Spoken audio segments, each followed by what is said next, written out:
Play with the spirit of aloha. Play with the spirit of aloha. Just like a Howley. Okay. So we got Burn and Abzan here, and it looks like on turn one burn, we have a Rift Bolt suspended. Into a discard. We've got Inquisition of Kozilek. So the key cards in this matchup Oh yes, we have a burn expert. Are going to be Eidolon's really good for the burn player. It's not like a A+ or anything, but with Abzan trying to be super efficient, it's pretty decent. And then Skullcrack ain't going to be too bad with the Collective Brutalities running around and the main deck Siege Rhinos. Interesting note, and I believe we talked about this during Paul's coverage earlier. This is Stephen from round one playing again. We both expected Stephen to be on Siege Rhinos. Alex, do you remember how many Siege Rhinos are in his deck? The big answer is a big total of 0. Goose a whopping egg. 0. Stephen is known for his Did you actually go into his deck and count how many, or did he just tell you that? I trusted him when he told me he had 0 Siege Rhinos. He has 2. Oh, Stephen. Stephen. He's hiding that secret tag. Yeah, it looks he boarded like them out against me in game 1 or round 1. But real quickly here, back to the match. It looks like Todd has suspended 2 more Rift Bolts. Very likely either going to the face, or let's see if he wants to deal any damage to this Grimflayer here. It doesn't look Stephen like... Yeah, he does take 1 to the Grimflayer, 1 to the face. I would not agree with that. Killing creatures as a burn player, if they're not pressuring your life total, is a mistake. Burn to the head. We'll likely see this come into play later when he runs out of cards. Now, the life total is not current. So currently That's Stephen 4 should burn be at spells. 11. I'm counting, yes, because he redirected 1 to the... Stephen should be at 11. Todd is at 18 still, just because he's shocking himself.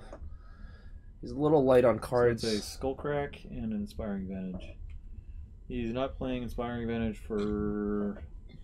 not terribly sure what reason. Well, right now it Probably looks like a for- burn spell, is my guess. He's repping a burn spell. Sure. He doesn't necessarily also- have to give that information as well. He could also be not playing it because of Searing Blaze. He wants to hold up a land Yep. For the and landfall another trigger. land. Sure thing. Tireless Tracker, he did a lot of work. Not this time, though. So we've had 15 damage dealt. Steven should be at least 5. Liliana's not that great in this matchup. It just doesn't have time to do its thing, right? Mm-hmm. By the time she hits the Maelstrom board, Pulse is really slow. You're tapping a lot of mana for not a lot of interaction. and that can't hit lands, correct? 3 mana murder, basically. That's all it is. Yeah. So right now, the only targets Todd's presenting are lands, and there's not much to do with those. If you One can of the get- advantages of not having permanents. If you can get a Shambling Vent online and attacking, that might be a thing, but Shambling Vent is killable with Searing Blaze. And we have seen Todd burning creatures. Now, Skullcrack can't deal with the Tireless Tracker. Well, he's not really trying to deal with Tireless Tracker. I'm just thinking, what's in his hand? Yeah, He doesn't really have anything. Liliana here is actually not bad. Getting rid of one of Todd's potentially good burn cards here is really valuable with the Liliana uptick. 2 Lilies. One of my favorite reasons to play black-green these days is being able to play both Lilianas. Quite a strong play, actually, right now. Doesn't really get him out of the life total race. Good way to get back a creature, however. You can get back his Tireless Tracker to his hand. I actually probably would have done that first. Looks like he values more trying to get rid of... No, he discarded Not the card face casting down. the Skullcrack is... Not casting Skullcrack in response is a bit odd. He just opted That to tells me discard it. whatever's in his hand must be winning the game, and Whatever in his hand has to be worth more than a Skullcrack, so in this case it might be a Boros Charm or a Lightning Bolt. or a creature, but he should have played the creature last turn. Right, so... Or the other Skullcrack. Yeah. Right. So he's probably at least at 2, so anything off the top probably wins here. And he should just cast it. Whatever it is, just cast it. Looks like a 2-mana spell. He needs to stop slow rolling against the non-counter deck. I don't believe he's at The life totals aren't quite right. Because he wasted 2 of the burn spells on creatures. So the 18 points of damage should only be 12 or something along those lines, plus whatever Stephen shocked him for. Liliana's at 4, able to take care of that Monastery Swiftspear for free. Or what he could do is play the other Liliana if he... Because nothing off the top is going to pump up that Swiftspear. With Todd not actually having a card in hand, I don't think he's taking into account the Shambling Vent, and with the Shambling Vent being able to use lifelink, and it's going to probably make a difference on his total executable life cost. So We're being told the life totals are correct right now. Okay. So it is 13 to 4. It is 13 to 4. Okay. Yeah. He's giving Todd, or he's giving Todd's giving Stephen the ability to get back in the game right now. Shambling Vents is life gain? It has lifelink. It has yeah. It's a 2/3 with lifelink. So that's buying him a good amount of time right there. It buys him about 2 spells, basically. And Todd does not have another way to draw extra cards, really.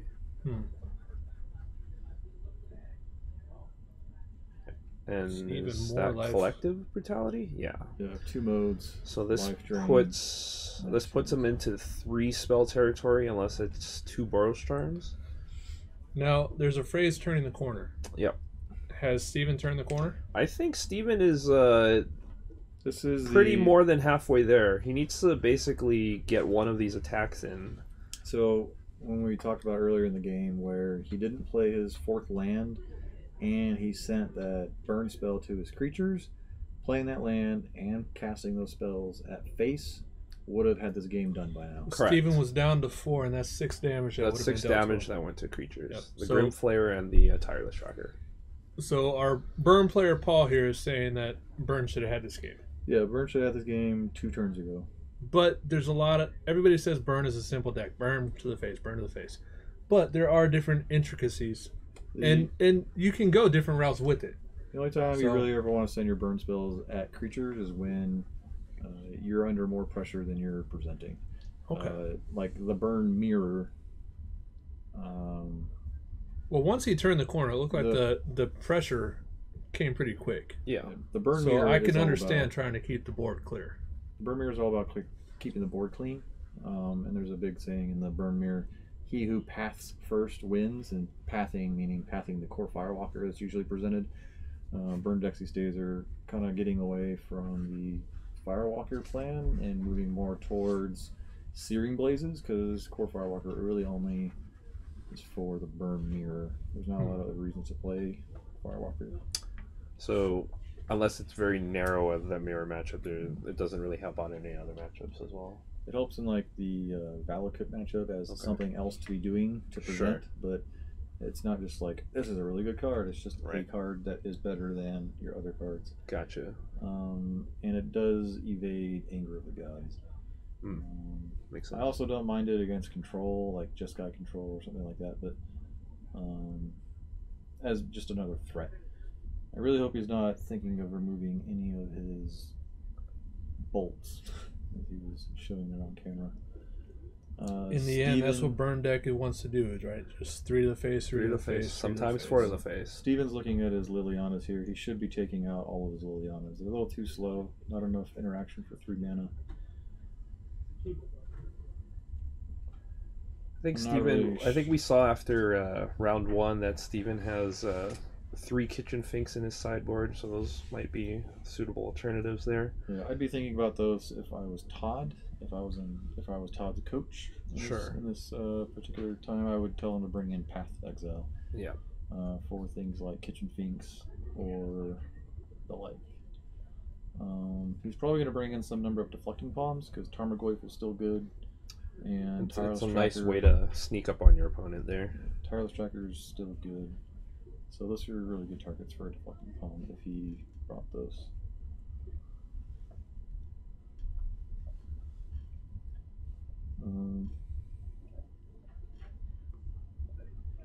Yeah, and what else would I bring in? I'd bring in, depending on how many Collective Brutality I thought my opponent was playing, or how many Siege Rhinos I thought my opponent was playing, meaning the life gain portion of the deck. I'm going to have to talk to him after the game about Siege Rhinos. I'm disappointed. I was disappointed because he wasn't running them, and now you're telling me he is running them. I'm disappointed because he is running them. He's lying to one of us. But Ensnaring Bridge probably isn't too terrible here if you're looking just for cards to cut and cards to bring in. What cards would Todd take out in this matchup? What's not good from Burn against Abzan in the core deck? I'd probably take out Eidolon. Okay. It's probably fine game 1, but game 2, you can play around it a lot easier, and it just becomes less effective, especially when you can get a Thoughtseize or Inquisition out of your hand turn 1. Right. You're going to keep in... Does he keep in Searing Blaze? Searing Blaze is a consideration to cut. I'd probably take out a couple of them. Okay. It's not going to hit a lot of things. He's probably taking his Bobs out. So his Dark Confidants, he's probably taking out... trying to think of what other creatures. Grimflayer is not that great in this matchup either. I can see Stephen taking out Grimflayer. It just doesn't do much. Sir. Alright, going into game 2. Todd will be on the play here. Let's see how mulligans come out. It's a Goyf, a Finks, Maelstrom Pulse, Lingering Soul, Shambling Vent, and a black card of some sort. Looks like a one-lander. Yeah, he's shipping a one-lander. It's tough to keep a one land. It's against Burn, yeah. Against Burn, it's unless and you're playing holding mono discard, yeah. Generally, my philosophy, I will never keep a one land hand. In a fair deck, it's very, very difficult. Sometimes, yes, but 90% of the time, I'm taking a mulligan. Yeah, it's a fair way to do it. I mean, some decks burn. If I have there a are lot of certain one-mana spells, cases you I can might keep a one-lander, but very, very seldom is it the best thing to do. Now, in Commander, I do have a philosophy: I will never mulligan a Soul Ring. Okay. So here we have two fetch lands and 2 Tarmogoyfs, a Grimflayer, I can't tell. And Scavenging Ooze. Yeah, Scavenging Ooze is a really good card in this matchup. It's actually another reason that Todd would want to bring in Path to Exile. Right. That is a problem card. We got, what do we got? Sacred Foundry, Inspiring Vantage, 2 lands, perfect. I can see why Todd kept this. I think he also has a Boros Charm in there. I didn't get a fantastic look at his hand. I think Lightning Bolt, Boros Charm, Rift Bolt, and something else. Searing Blaze. He kept in a Searing Blaze. Interesting. Lightning Bolt. Sacred Foundry, shocking himself for 2. And playing his second Rift Bolt. So he's holding up just Lightning Bolt. That's telegraphing pretty big. Or leaving up Path for like a Tarmogoyf or something like that. Or Scavenging Ooze actually would be really good here if he can represent Path against a Scavenging Ooze. As a black-green X player, you probably don't want to just run out your Scavenging Ooze on 2, as it's likely just to die right away. And Scavenging Ooze is actually a creature, as a burn player, I would actually Lightning Bolt. Is that having because of the life gain? Or? Yeah, the life gain is huge. It's likely to gain more than 3 life that you would be sending the Lightning Bolt for. And having a Scavenging Ooze, having the Ooze in hand for Stephen actually incentivizes Stephen to want to go fetch and shock, right? If he believes that he can make up that life. Right. He also has a Collective Brutality now that we see. So he's got a lot of tools against burn in hand. He doesn't quite have the mana for Tyler's Tracker. But the rest of his stuff only costs 2, which is pretty solid for him right now. Because he can play both the Tarmogoyf, the Scavenging Ooze, and the Grimflayer, and Collective Brutality as well. He kept in his Thoughtseize. That's interesting. So we'll see what Stephen... against burn, that's almost a bolt to yourself. You take 2 damage to get rid of a 3 damage spell. That's not a good trade. It plays right into the philosophy of burn, which is 1 mana, 2 damage. Yeah. So we'll see what Stephen chooses to plow out. Yeah, Yeah, that's Grim Flayer is fair. a good bait card, and I would tell Todd to not kill the Grim Flayer. He doesn't like Grim Flayers. He does not. End of turn. This should just be a bolt to the face. Face? Yeah. To the face. Yeah. Yep, that's about right. Looks like he's learning from his previous and then another match. 3 to the face. I think getting Stephen to 4 might have been a sour pill to take. That's one Boros charm, my friend. Yeah. Or a bitter pill. Looks like he picked up Lightning Helix to go along with the rest of his hand. Lightning Helix is probably a card I would have boarded out. It doesn't. 3 for 2 is not really where you want to be. Maybe without the utility. Right. Like, he's not pressuring you that hard, so the 3 damage isn't really. It's the least efficient of the options. Right, and so Skullcrack has utility. Right. Helix does not. I don't agree with keeping in Helix, but everybody can play their own deck as they choose. So here he's probably going to bend the Lingering Souls, keep the Finks, and probably bend the Path. There's no Finks on top. He really puts Finks in the bin. Oh, he hasn't chosen yet, I don't think. Wait. I think he's more concerned about getting. He just wants Delirium. Delirium and Tarmogoyf stuff. Yep. Yeah, plus he still has Path and Collective Brutality if need be. Sorcery land creature. Yeah, making his Goyfs interesting. Quite large. He's pitching a Goyf just to get a creature into the. Oh no, he has Kitchen Finks already. In response, skull cracking, so if the life gain doesn't happen. That's good. It's a good play by Todd. Putting Stephen at 7? Still a reasonable amount of pressure. It's a pretty redundant hand there, except for the Searing Blaze. The Searing Blaze is not really a great card right here. It still just bounces off a creature, which is fine, but you have to draw that land. Does he have Delirium right now? I believe so. He has Collective Brutality, Path to Exile, Tarmogoyf, and a Fetch. Taking the Lava Spike here is really good because it makes Todd's play less efficient. Looks like Todd picked up a land again. Yeah, knowing that Stephen knows the hand, I would just play the land. Searing Blaze? And then Searing Blaze. There's really, you're not really playing around too much. Sure. And you're looking to top deck your way out of this right now. So he cruxes his fetch for Searing Blaze and hopefully looks for a Lightning Bolt on the top. He's going to get, either that or he's going to get Mountain or something tapped. I probably would have gone for the tap land, personally. But it doesn't really matter. It doesn't matter that much here because he has the 2 white sources. Especially against a deck that is trying to Path to Exile you. Right. You want to leave as many basics in your deck. That makes sense. So you have something to fetch, basically. Right. Wait, did he Searing Blaze? Did he just fetch? It might not be end of turn yet. Okay. This is in combat. Gotcha. And the thing's already at 4/4, so. Oh, this is with the trigger. That's what Stevens with the cards. Gotcha.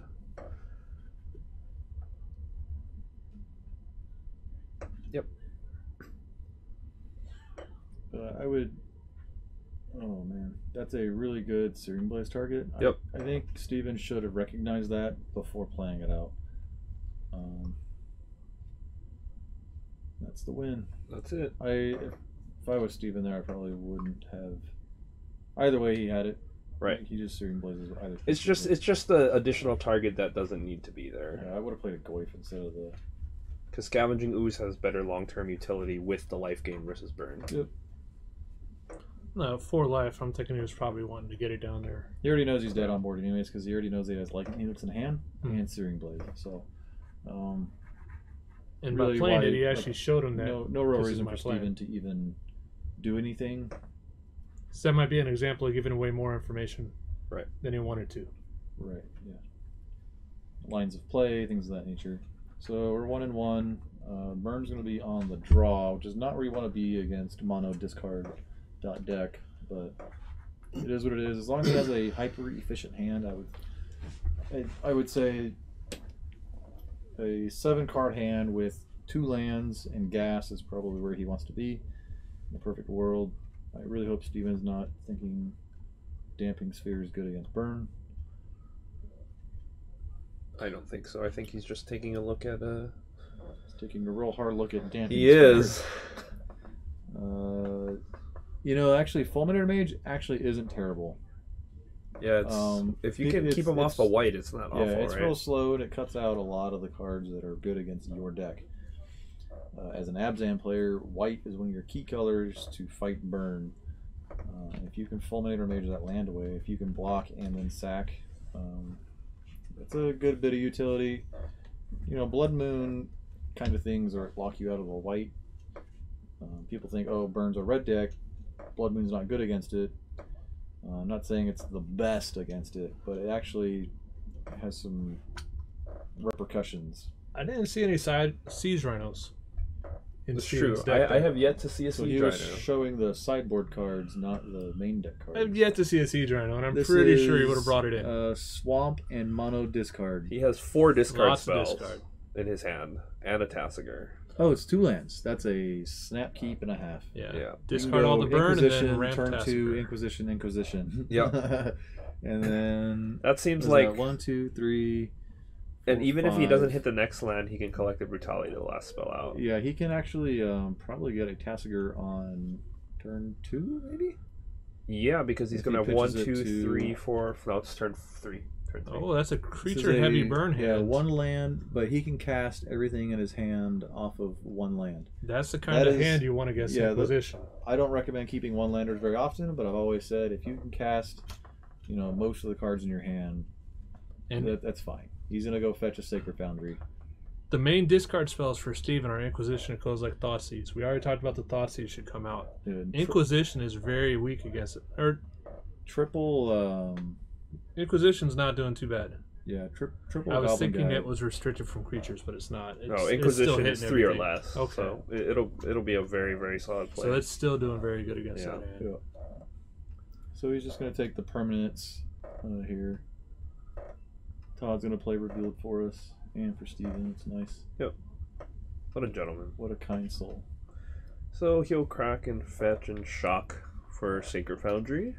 And let's see, more than likely we'll see a Goblin Guide. The best turn 1 play for Burn. Tormagloy's Revealed. So for which gives a target for Path, so I could see turn 2 he might actually take Path out of Todd's hand. As a Burn player, you want to be playing your permanents out first rather than your spells if you can. Now you want to get each mana to do at least 3 damage if you can. There's already 3 card types in the graveyard, so that Tarmogoyf on turn 2 is a 3/4. Yeah, and this Goblin Guide being out actually incentivizes a Collective Brutality here. Also, the double Inquisition line here into Tasigur isn't the worst. Oh, right, but being able to deal with the Goblin Guide. Oh, right. Right now with Brutality, it's. So this would be a Brutality with all 3 modes. Yeah. Yes. So he gets to take an instant or sorcery, drain by life. Pitching the Goyf, he actually isn't needing to get rid of Path as much, but he is a creature-heavy deck. That's not something you want him to have. But with the extra Inquisition in hand, you can get rid of that later. Tadra's second land. Comes in with go both double creatures. Yep. Good for 3. We got the Goblin Guide trigger. What was that? Scavenging Ooze. That's pretty nice. Steven is still stuck on 2 lands right now, but yeah, I would be ripping out that Lightning Helix before playing the Skoos. Yeah, the Ooze.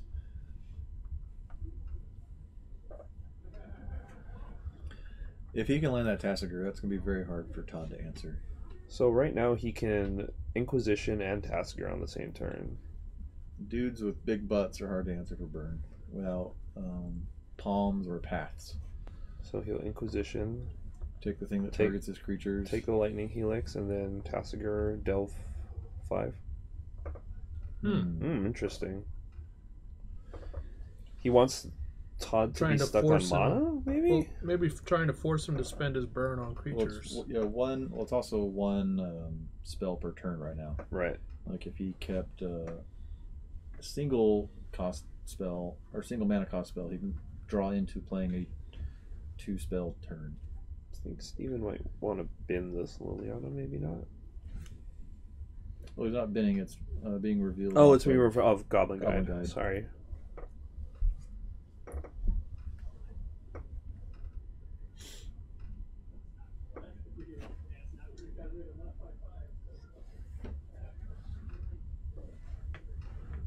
So do you think Todd has a way to get around these large creatures at a certain point? Because of path, just path. Yeah, which would give... and we've already seen one. It would give Stephen the opportunity to get Inquisition. To get his white out. Right. And that comes down to red doing most of their damage in chunks of 3. How many paths does Burn tend to run coming out of the sideboard? 3. I think 3 is the magical number. No more, no less. So we've seen one, right? You want it. We've already seen one get taken out, so he only has 2 answers to these large creatures. Or Deflecting Palm. Or Deflecting Palm. There isn't really an answer. It's more of a negating damage and dealing damage. Like I don't want Deflecting Palm against a deck that isn't dealing at least 4 damage. Sure. It has to be at least a Boros turn. So he's keeping Goblin Guide alive so that he can get his land, hopefully.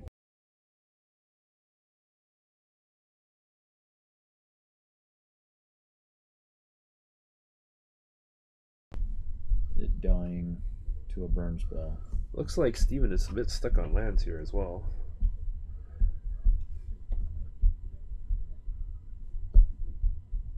And we know the last card in his hand is another Tarmogoyf, right? Yes, he had 2 Tarmogoyfs in hand. So he keeps hoping the Goblin Guide will give him a land, but he's bricked 4 straight times.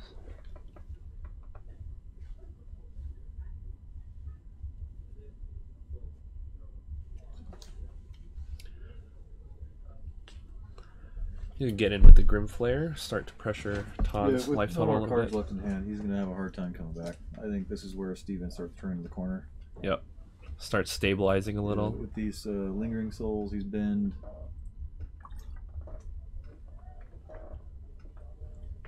That Lingering Soul saw round 1 against you, and now in this game also. That's just so many bodies. Yeah, it's just jump blocks for his creatures while he can buy time to stabilize it. That's really all it comes down to. That he's not trying to do damage with these Lingering Souls necessarily. They're just there to get in the way. It's really doing 1-for-1 with your Lingering Souls is you're taking care of 1/4 of a card. Yep. You know, that's what we were talking about earlier. That's what makes Lingering Souls so good. Is that you have 1 card that presents 4 threats. Things, right? 4 threats. Your 1-for-1 removal for that card, you know, is slightly less efficient. Yeah. Yeah, we actually had the discussion while you were playing in round 1, and in that the Fatal Push was worth basically 1/4 of a Lingering Souls. Well, when you got to do it, you got to do it. Yep. So Steven was able to get the 3rd land he desperately needed off of Goblin Guide. Yeah. Give him access to all 3. He might actually get a Temple Garden if he wants his Scavenging Ooze later in a game. Right, so that he could have the extra green source. Yep. So he's gonna... He does not have Delirium right now. I don't believe so. He only has 3 cards, but he will get the trigger. The which will allow Liliana that he has in hand is actually able to get him back the Scavenging Ooze by -2 ability, which is really good. That's probably where I would lean to play right now. Looks like he's getting aggressive and playing the 2nd Grim Flare, and I believe he has Delirium now. So now probably doing that because he doesn't want to have to go fetch and shock to play out this Liliana. He's gonna go fetch at the end of the turn, get his Guileless Shrine, or take just 1 damage and be happy with it. Yep. It looks like he didn't go fetching. He might just be trying to hold up his life total as much as possible until he stabilizes, until he absolutely needs to. I would guess he probably forgot. Unless he knew there was something on top. Was there something he put on top? He put a Liliana on top. He did, with the Grim Flare trigger. So that's probably the one. Yep. So you're just going to Liliana minus... Oh, Kitchen Finks. bolster his life total a little bit. Yep, that's a good play there. So he won't be bolstering his life total. Nope. He tried. Yeah. With all his might. Next turn, he can actually play his own Liliana. Is it target? Can you target yourself? I think it's target. Or we have to check on that one. But Sure. the second mode, target Yeah, I mean, player or opponent sacrifices a creature, so he might be able to target himself, Yeah, depending on the wording. if he really needed the life. But I'd be inclined to Inquisition, but make sure there's no skull crack. Neither player hitting a lot of lands. Todd seems to have hit the amount of lands he needs. Boros Charm off the top. Oh, perfect. one time. Man. Just what he needed. 4 damage mode to any player or planeswalker. Sometimes the best card that you can have is the one on top.